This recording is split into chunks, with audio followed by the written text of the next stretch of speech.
Un jeune homme, ambitieux et désireux de réussir, se rend un jour chez un sage stoïcien pour demander conseil. Il lui dit « Je veux atteindre la grandeur.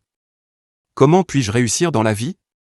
Le sage stoïcien a répondu « La réussite n'est pas un but, mais une conséquence de la façon dont tu fais face aux défis et aux obstacles qui se dressent sur ton chemin. » Le jeune homme, perplexe, exigea « Mais comment surmonter ces obstacles ?» Le sage sourit et dit « Imagine que tu sois sur un sentier escarpé, et devant toi se trouvent des pierres, des racines, et des ronces. Tu ne peux pas les éviter, mais tu peux choisir comment les affronter.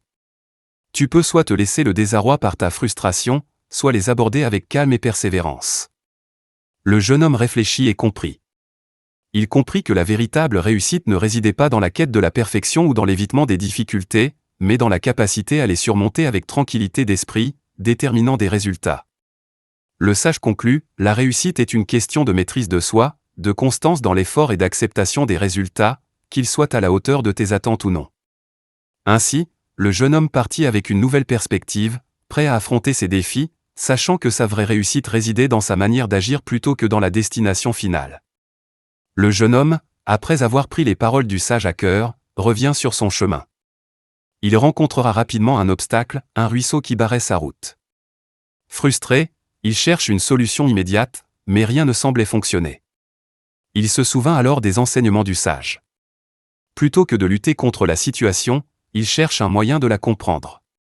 Il observe les pierres autour du ruisseau et trouve un chemin pour traverser en utilisant ce qui était disponible.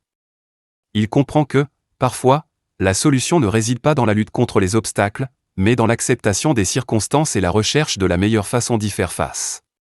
Cette leçon de résilience lui apprend que la réussite réside dans notre capacité à faire véritablement face aux défis, non pas en attendant que les conditions soient parfaites, mais en transformant les obstacles en opportunités. Ce principe, qu'il s'applique dans d'autres aspects de sa vie, lui permet de surmonter des épreuves et de se rapprocher de ses objectifs. Finalement, il se rend compte que la réussite n'était pas une destination, mais un voyage où chaque obstacle surmonté était une victoire. Leçon à tirer. 1. La réussite vient de la manière dont on surmonte les difficultés.